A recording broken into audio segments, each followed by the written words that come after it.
Hello everyone, and welcome back to another episode of Crisis Watch Kingston. I'm your host, Sebastian Vaillancourt, and this month I've got a bit of a shorter episode for you. As I'm sure regular listeners of this show will remember, for the past few months I've hoped to bring you an interview with some of the staff over at the Integrated Care Hub. Unfortunately, I can now say that I don't think I'm going to be able to follow through with that promise. The fact of the matter is, given all the pressure the hub has been facing recently to prove their effectiveness in order to remain open, the staff there have just been too busy to commit to an interview at this time. We will return to our conversations around the hub in the future, and I will continue to provide updates on their struggle on this show. But starting with this episode, we'll once again be expanding the scope of this show to start talking about some of the other many issues our community is dealing with today, and of course, how they all relate to everything we've talked about so far. So, for this episode, I think it's time we finally addressed two of the other major crises Kingston is facing right now: food insecurity and the matter of major pest infestations in apartments across the city. Just like the housing crisis and the opioid epidemic, food insecurity is certainly not a new phenomenon, but it's a crisis, like many others, which has been made far worse by the ongoing pandemic. In fact, even before the pandemic, we've been seeing a rise in food insecurity here in Kingston, far worse than the rest of the province on average. In 2016, KFLNA Public Health published a report comparing food insecurity rates in Kingston from 2007 to 2014 to the provincial average from the same period. And what this report reveals is that despite the provincial average rising just 0.5% from 8.2% of households to 8.7%, a rate which is already alarmingly high on its own, the rate of food insecurity in Kingston rose 1.8%, almost 4 times greater in increase, from 8.4% of households to 10.2%. This means that just over 1 in 10 households here in Kingston either do not know if they'll have enough food next week, or know for certain that they won't. In 2019, KFLNA Public Health published another report titled The Cost of Healthy Living. As the name suggests, this report breaks down the average cost per month of eating a healthy diet for various household demographics, and compares that average cost to the amount of income left over after paying rent. For a family of 4, that average comes to about $950 a month. While this is only a fraction of the leftover income for families earning the median income in Ontario, around $6,500, this is almost half of that amount for families earning minimum wage, and well beyond the leftover income of those in Kingston who rely on government assistance. For single mothers and individuals living on disability who have only around $200 of the nearly $350 necessary, it is essentially impossible to afford to eat a healthy diet. And by healthy here, they don't just mean balanced or nutritious. A huge part of maintaining a healthy diet is having enough to eat in the first place. I should also point out, one of the crucial aspects missing from this report is the fact that Kingston's population is not just made up of households. Each and every one of the over 200 people living on the streets here in Kingston are also facing food insecurity. Without a kitchen to prepare meals, or a pantry or fridge to store food, without a job or government assistance to pay for groceries, every day is a struggle to find your next meal. Similarly, the other crisis we'll be talking about today, the matter of pest infestations in Kingston's apartment buildings, is also far from a new issue. Though its worsening has a lot less to do with the pandemic, and a lot more to do with the structural issues inherent in Canada's housing system. As we've talked about on the show before, one aspect of the ongoing housing crisis is the suitability and safety of available housing. Housing that comes infested with insects or other pests does not comply with the UN Declaration on the Universal Right to Housing. However, when landlords continue to be motivated by profits first and not the need to comply with this declaration, it creates the situation we see today where landlords purposefully ignore the maintenance needs of their units in order to encourage tenants to move out so rents can be raised. When the most profitable model for providing housing is to cycle through new tenants each year, it is then directly against the interests of landlords to maintain properties where people may want to live for a long time. So, to talk with us about both of these issues, as well as update us a little on some of the ongoing actions in Kingston to support those accessing services at the Integrated Care Hub, I am very excited to introduce this month's guest, Kyle Fillo. Kyle is one of the many dedicated organizers working with the Cataraqui Union of Tenants here in town to ensure the needs of all Kingston's tenants are being met. We've talked with some of the folks from KUT before on this show, back in our first episode. But in that interview, we focused more on the history of the housing crisis here in Kingston than we did on the work their organization gets up to. So this month, I wanted to have Kyle come on the show to give us a bit of a rundown as to what KUT gets up to every day, what we can do to help support them in their work, and some of the incredible plans they have for future calls to action. So without any further delay, please enjoy these highlights from my recent conversation with Kyle, and I'll talk to you all again next time on Crisis Watch Kingston.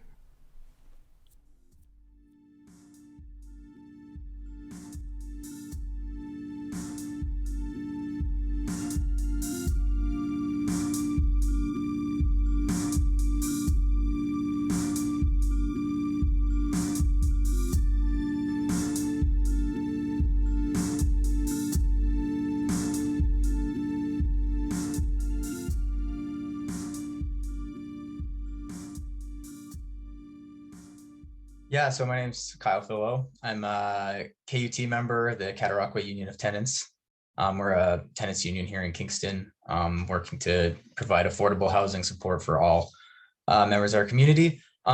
Professionally, I'm a freelance writer, and I bring a lot of that to the work with KUT, writing articles and stuff, and helping put campaign literature together. And I also try to prioritize education as a role to really bring people into the movement rather than just kind of leading them and having them follow you along. So you kind of mentioned doing educational work, but also kind of fighting for housing solutions. Can you talk a little bit about the kind of things that KUT gets up to, and kind of maybe talk a little bit about what the organization is and does on a kind of day-to-day basis?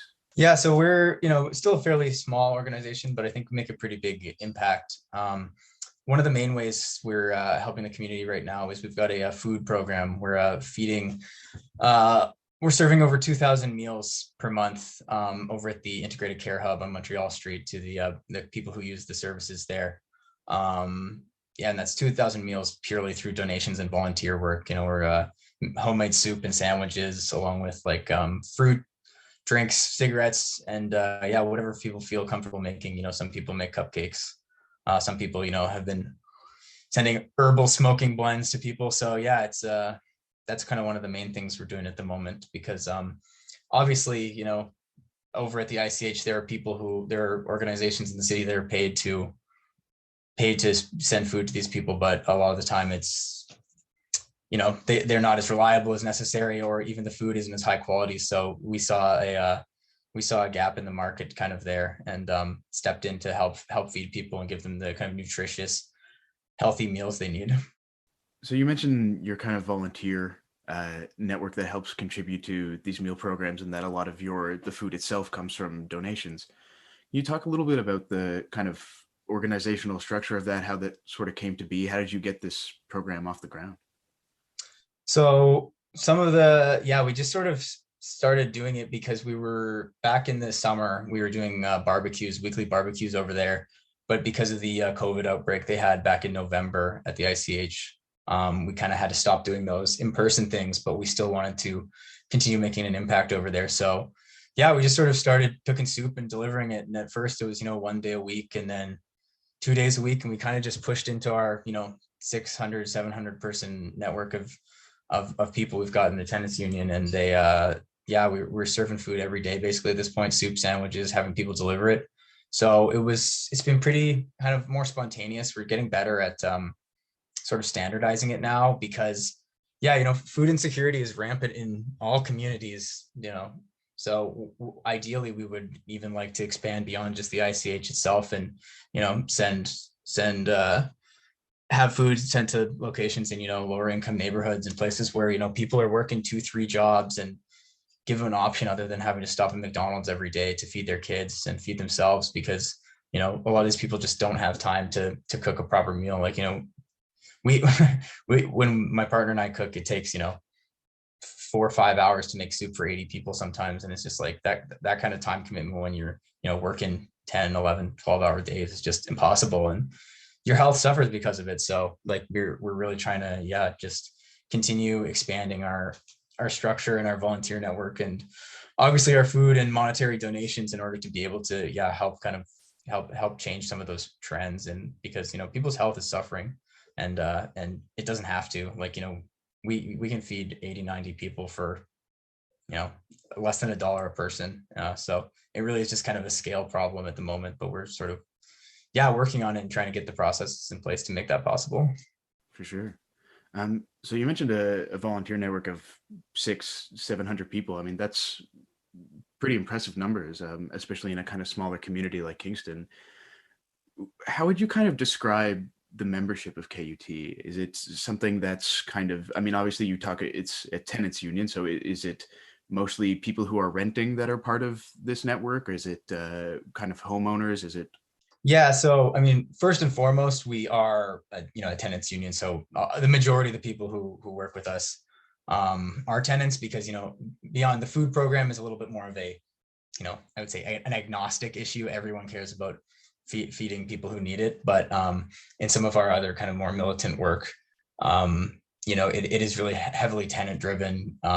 But there are, we have a pretty wide net at this point, which has helped with the soup program, because a lot of the younger people who are kind of more politically involved aren't necessarily the best or most willing cooks. So we have a bunch of people like stay-at-home moms, or people who are looking to get involved in any way, but maybe not as political.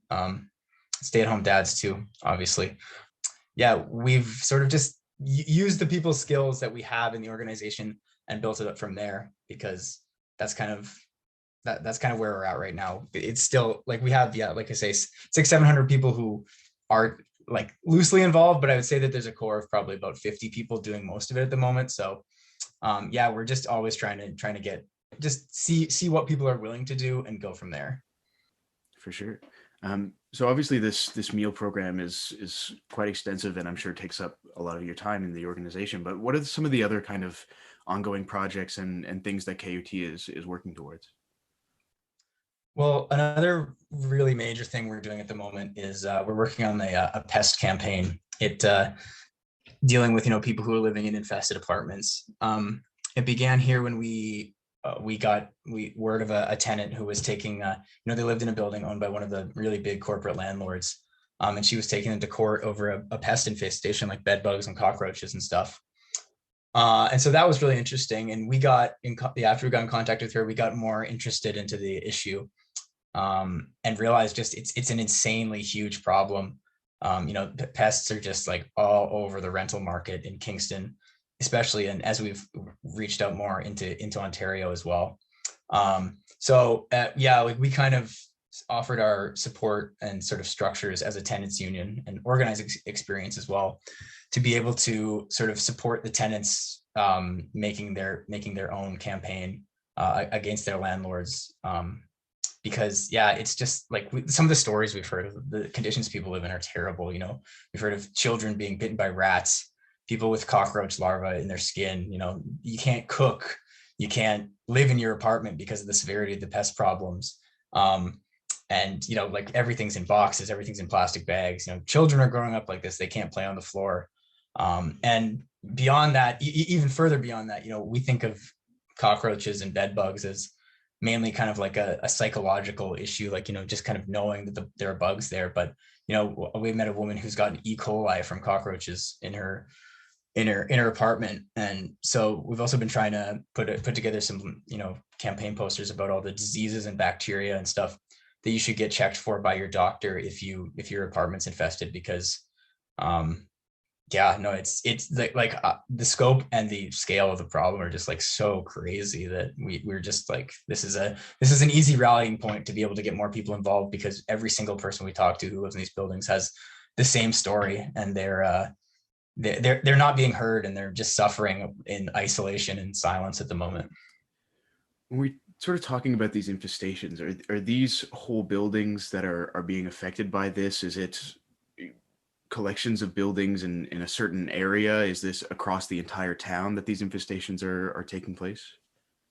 Yeah, so maybe I'll speak a little bit on the first point to the infestations themselves, and then kind of to the sort of the geographic location of them. Because so one of the main things we sort of tried to tie the campaign around is the stigma of people who have bed bugs and cockroaches in their apartment. A lot of the time, it's easy for the landlords and stuff to dismiss them as like, oh, these are people living in squalor, they're dirty individuals, there's something wrong with them, they don't care for the apartment, they don't care about themselves and their lives, and that's just not true. These are institutional problems, and so we've been kind of trying to make people feel that, like, when we're listening to their stories, we say, like, yeah, like if you live in an infested building, you shouldn't be ashamed. The people who are taking your 12, 13, $1,400 a month, and forcing you to live like that, they're the ones who should be ashamed. Because yeah, it really is just like people don't want to talk to their neighbors about it because they think that their neighbors will judge them. And at the moment they do, but like we've been really trying to provide a lot of information about the fact that that's just not true. And it's an easy way for some of the biggest, most powerful rental companies in the province to shift the responsibility for caring for their buildings onto the people who live there and suffer in these horrible conditions. And then in terms of the where these are happening, it's everywhere. We've already made connections with tenants in 7 cities across the province, and everyone has, if not every building is infested, everyone we talk to has mold problems, ignored maintenance requests for months, if not entirely. We even spoke to someone in Cambridge, and her building manager tried to start a fist fight with her just because because a few months before she had asked for her sink to be fixed because water was literally spewing out of it on every hour. She had to wake up in the middle of the night on the hour to drain the sink, or else her water would spill everywhere. She had to have people come over and wash her apartment while she was at work.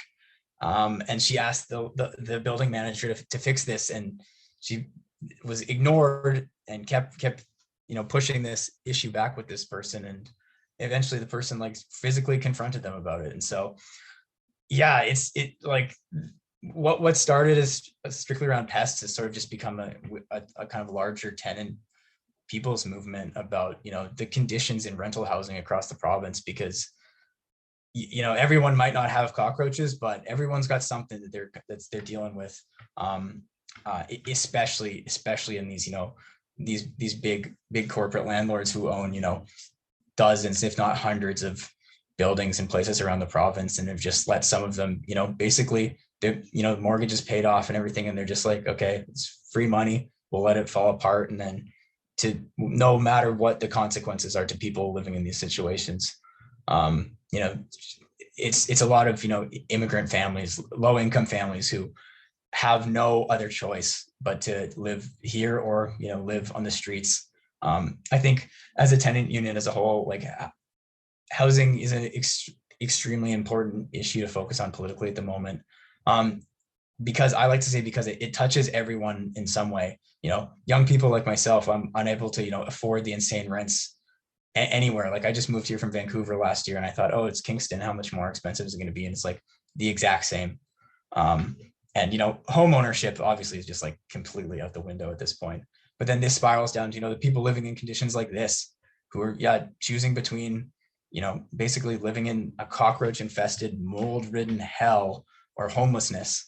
And then obviously the spiking homelessness crisis that goes alongside the rising housing costs and the maintenance crisis, as we kind of call it. So yeah, no, we kind of got into more than we thought we had our hands on when we first talked to this one woman about her bed bug infestation. But I think it really just does speak to the fact that housing is broken for everyone at the moment, and we need to really, as a society, rethink how we house people and decommodify it. And there are more radical approaches like expropriation and just government planned social housing, rent geared to income, that are the only way we're gonna be able to even consider a future for housing in this country, because at the moment it's just a nightmare.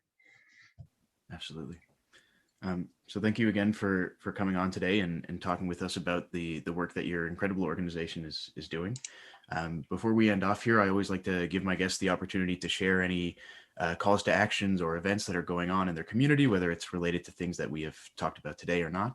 If there's anything like that you want to share, if you want to let people know how they can get in touch with KUT, where they can find you, feel free to share any of that stuff now.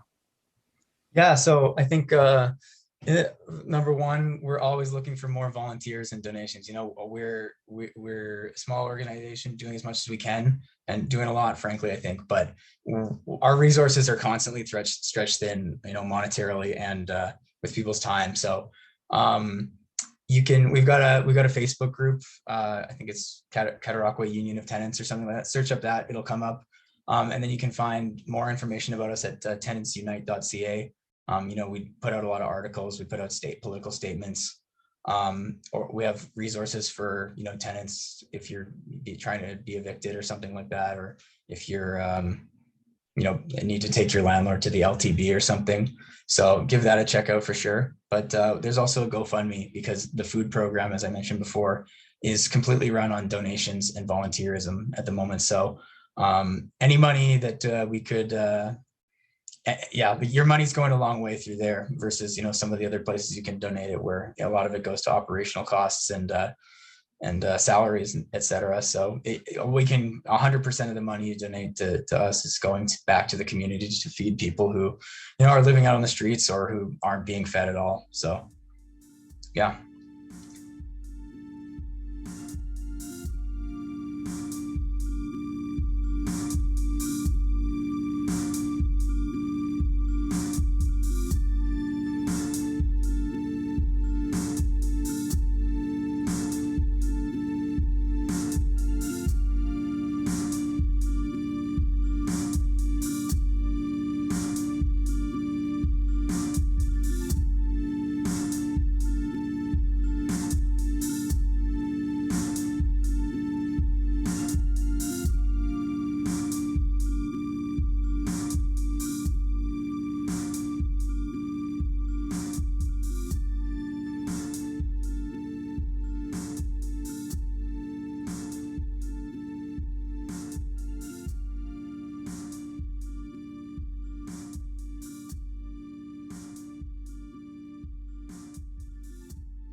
Thank you for listening to this podcast produced at CFRC 101.9 FM at Queen's University, situated on the traditional territory of the Anishinaabe and Haudenosaunee peoples, and brought to you by the generous support of the Faculty of Engineering and Applied Science.